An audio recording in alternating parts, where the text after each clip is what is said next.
I discovered the secret of my cold, unreachable crush. He had just rejected my confession that very morning. Yet at night, he kept my photos close, doing unspeakable things while writing me thousands of love letters. My best friend asked me what I planned to do. What else could I do? Grayson. Since you've handed me such a perfect piece of leverage, then you can suffer a little, feel what it's like to go crazy with jealousy over me. After Grayson rejected my confession again, I decided to climb over his garden wall into his bedroom and steal a pair of his underwear as a souvenir. I had just opened a drawer when a flood of bullet comments suddenly appeared before my eyes. Oh my god. Ivy actually came to steal Grayson's underwear. Ha ha ha Ivy. Listen, if you reach in just a little deeper, you won't just find Grayson's underwear. You'll also find the lingerie you dropped a few days ago. You have no idea how twisted this well-behaved top student really is. Every night he has to stare at your picture and use your clothes to comfort himself before he can fall asleep. He keeps refusing your confession only because he's insecure. Afraid that once you learn what he's really like, you'll despise him, hate him, and eventually abandon him. I was so startled I nearly dropped the drawer. I hurriedly called my best friend to report the situation. She was at a bar groping a young male model's abs. Hearing my description, her hand trembled violently. Holy crap. No wonder you kept losing your underwear these past few days. It was Grayson? That little pervert. Make him pay you back. I coughed twice. She snapped back to her senses. Crap, I forgot you're a little pervert too. A pervert meets a pervert. A sick yandere meets a sick yandere. What now? Shouldn't you two just get the marriage certificate tomorrow? I studied Grayson's underwear. The size was very satisfactory. But that didn't mean I should let him off so easily. Righteously, I declared, no.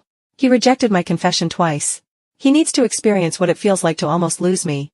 To stay awake all night, jealous, frantic, miserable, unable to sit still, and then drag me into his basement, chain my ankles, cry while kneeling at my feet, begging me not to abandon him. My best friend gave me a thumbs up. God, who can out-pervert you? Inside Grayson's bedroom, I finalized my plan. I would create a fictional boyfriend for myself. Someone absolutely perfect, wealthy, handsome, brilliant, gentle, head over heels for me at first sight, with a dangerously strong possessiveness. To appease this imaginary boyfriend, I would have to cut off all contact with Grayson. Saying it meant doing it. Reluctantly, I put the underwear back. I returned the love letters to the drawer, making sure everything was placed exactly as before. Then I climbed out from the villa balcony. Fortunately, it wasn't too high. At this hour, Grayson was probably still in the lab running data and wouldn't notice anything. I slept wonderfully that night. The next morning, I didn't wake until past 10 a.m. Completely skipping theoretical physics, Grayson's major course. I used to attend it religiously, always sitting beside him, poking his shoulder from time to time, tickling his wrist, whispering gossip about our school. Clinging to him was my specialty. But today I vanished for the entire morning. It wasn't until noon that I appeared at the back door of the lecture hall. His friends were shocked. They dragged Grayson over immediately. Ivy, why didn't you come to class this morning? Were you sick? Or did you and Grayson fight? He was so worried. Thought he did something wrong. Don't be fooled by that stubborn mouth of his. Last night in the dorm, we even heard him coughing twice like a little pitiful kitten. Grayson lifted his head, frowned, and shot the guy beside him a murderous glare. He turned toward me, about to explain. I cut him off. Oh, it's nothing. I just stayed up late having fun with my boyfriend last night. And couldn't get out of bed this morning. Oh, right. I won't be attending this class anymore. My boyfriend's a bit jealous. You get it, he minds. So, Grayson. I took a workbook from my bag and handed it to him. Here's your calculus mistake book.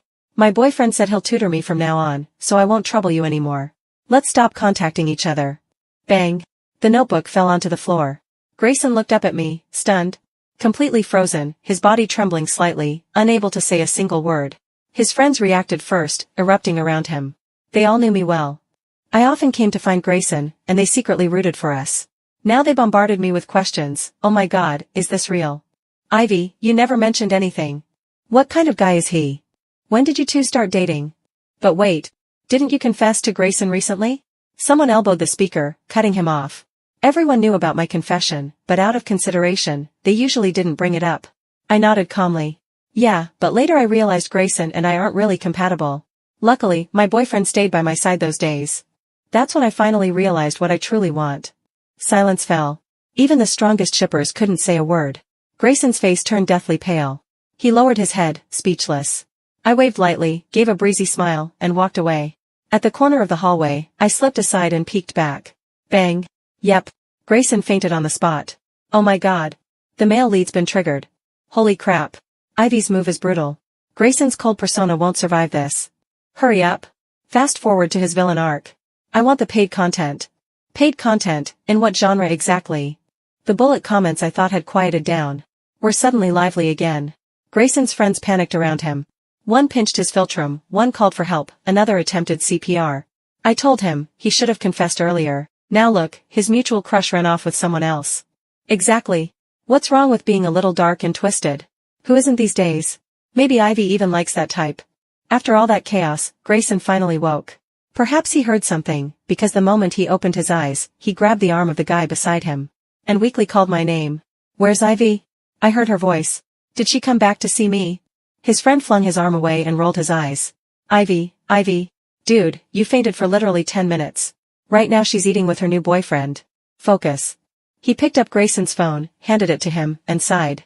What now? Confessed to her already. Hidden behind the corner of the hallway, I secretly watched the chaos unfold.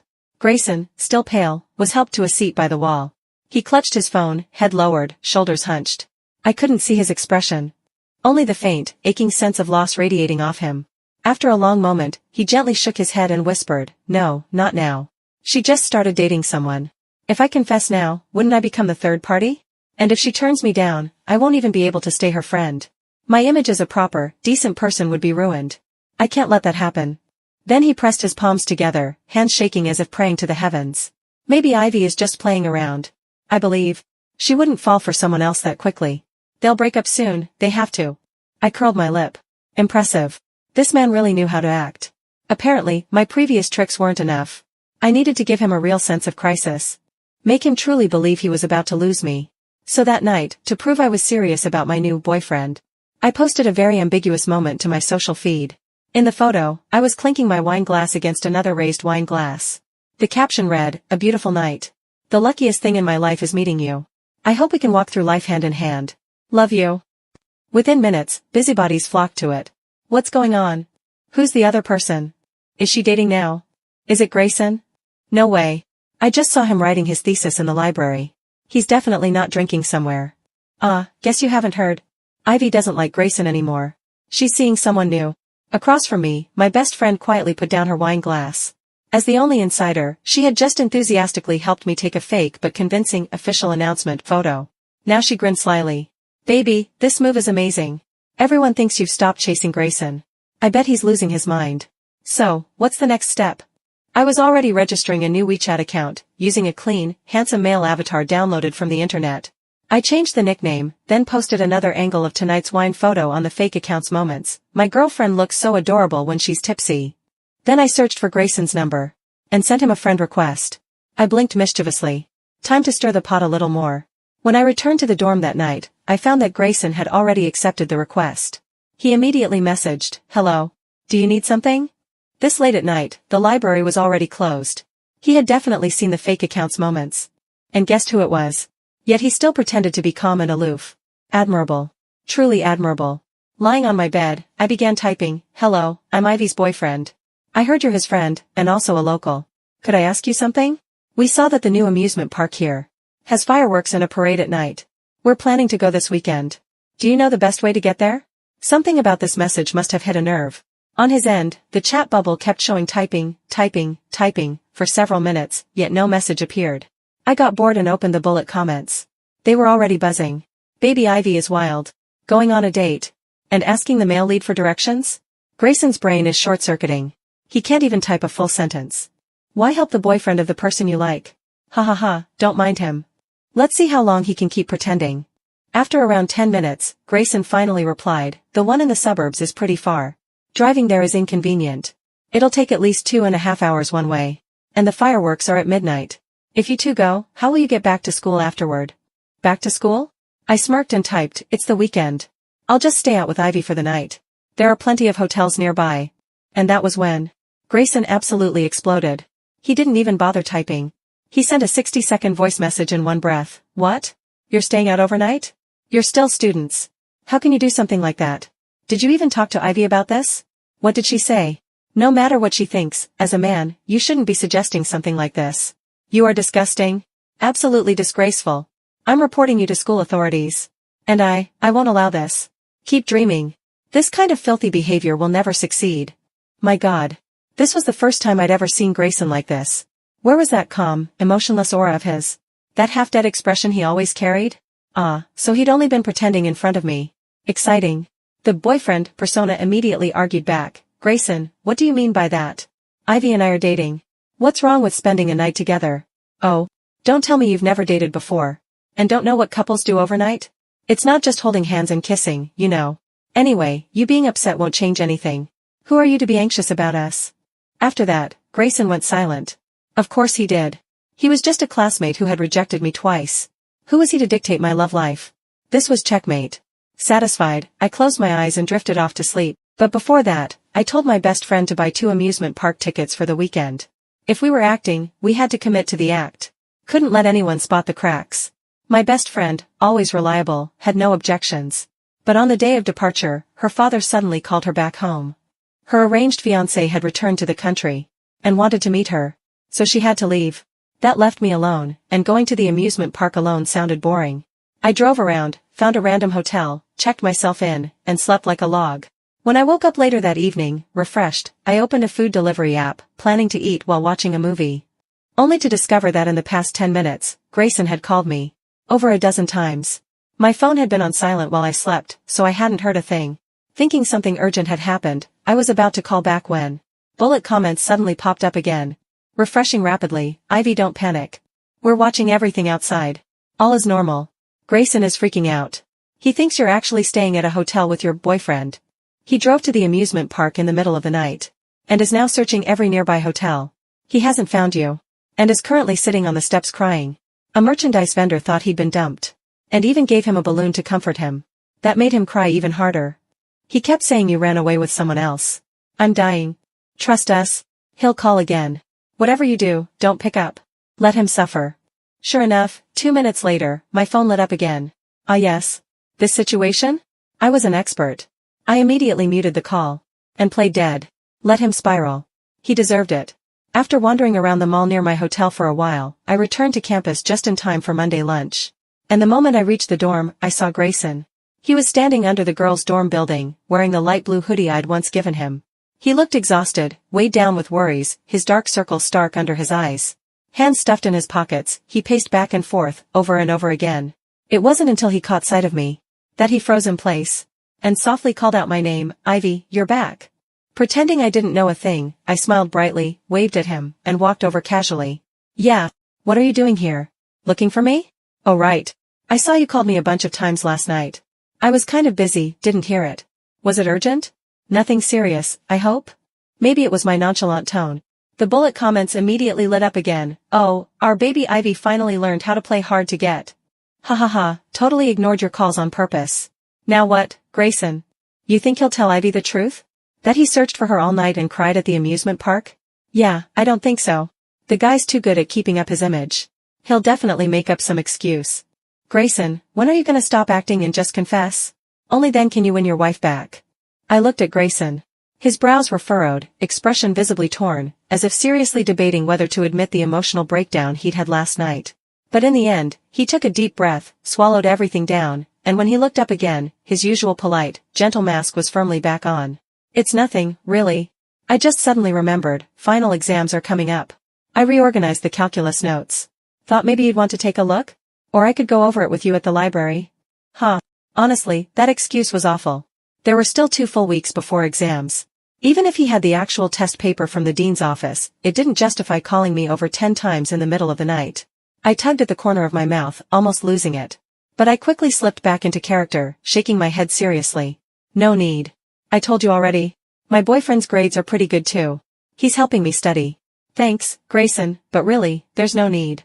I didn't look back at his face, which had clearly turned pale at my words.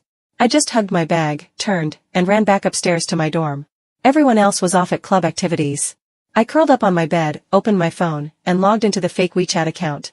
Time for my imaginary boyfriend to strike again.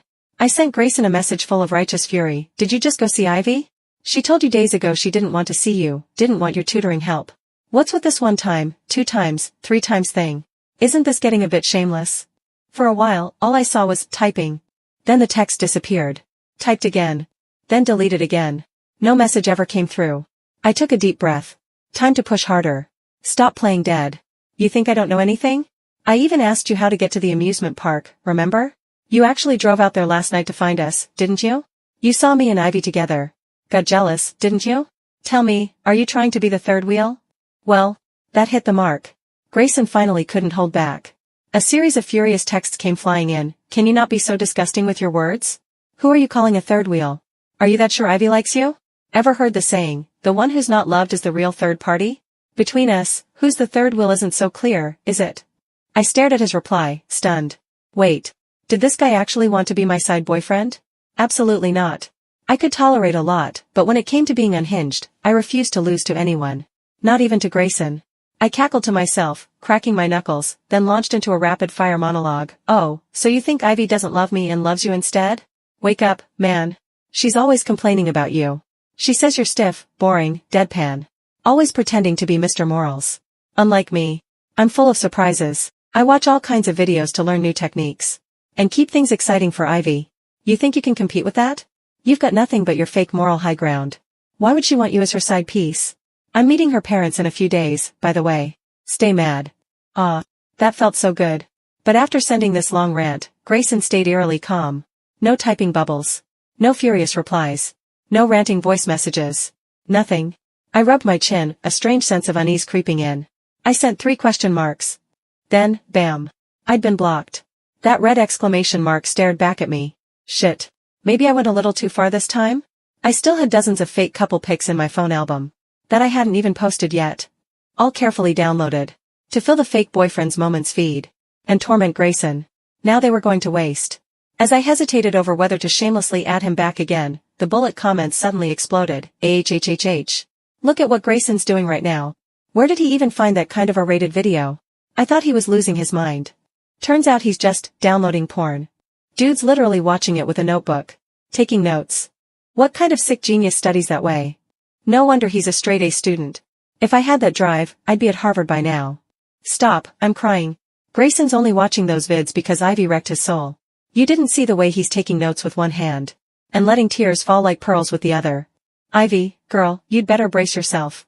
I think he's on the edge of going full dark mode. Wait, dark mode? Is Grayson finally going to blacken? I shot up in bed, eyes glued to the scrolling feed.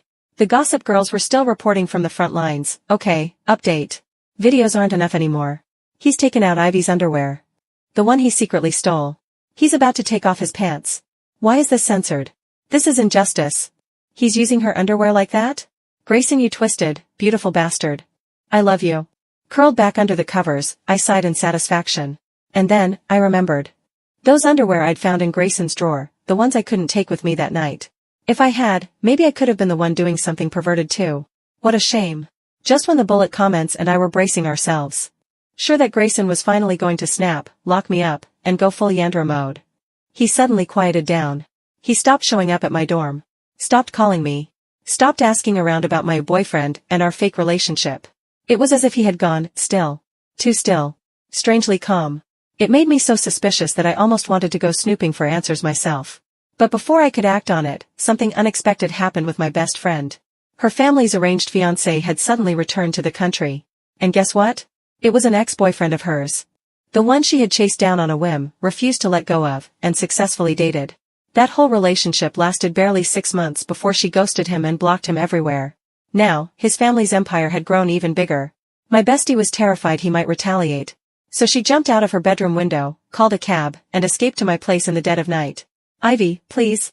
My credit cards have been frozen, my dad took my wallet, and they're forcing me into that marriage. I'm not doing it. Let me crash with you for a few days, please? How could I say no? I ditched exam prep without hesitation. And started helping her look for a place to stay. We dodged her parents, her uncles, her cousins. Every nosy relative trying to drag her back. For several days, Grayson and all of that drama were completely shoved out of my mind. It wasn't until everything was finally resolved after finals that I remembered him again. Relieved, I booked a flight home. I just wanted to relax for a few days. But just as I was getting into my car, a damp wipe with a faint scent of cologne suddenly pressed over my mouth. Then I heard Grayson's voice. Low, hoarse, and trembling with emotion. You're leaving? Ivy, you're really done with me? You're taking someone else home? God. He finally snapped. Grayson had gone full blackened. This was not on my timeline. I was supposed to fly home tomorrow for my mom's plum stew ribs. I sighed dramatically. And blacked out. When I woke up, I was in the basement of Grayson's house. Of course. Rich people always had over-the-top layers. His basement was luxurious, floor-to-ceiling bookshelves, a snack cabinet, a gaming setup, and a freaking projector. It had everything. I moved slightly. And heard the clinking of chains. That's when I realized I'd been chained to the headboard. Grayson sat beside me, clutching my wrist, staring down at me without blinking. His face looked both anxious and exhausted. But the moment he saw I was awake, his entire body tensed like a drawn bowstring. He jumped up, panicked, and stammered my name, Ivy. Ivy. Please don't be mad. Just what? I sighed, putting on a look of pure confusion. Grayson, what's going on?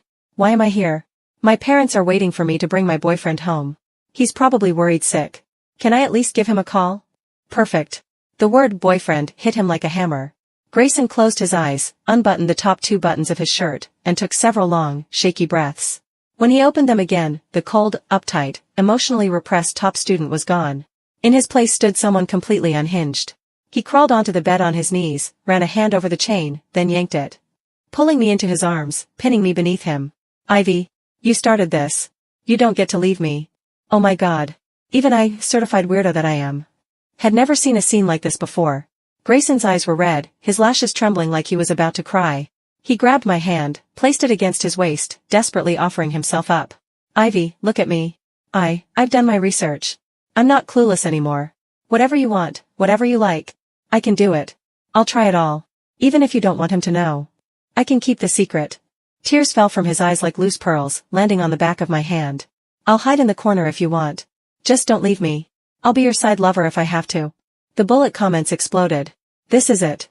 This is what it looks like when the cold prince falls from grace. I can't handle this. Somebody comfort him already. He's shattered.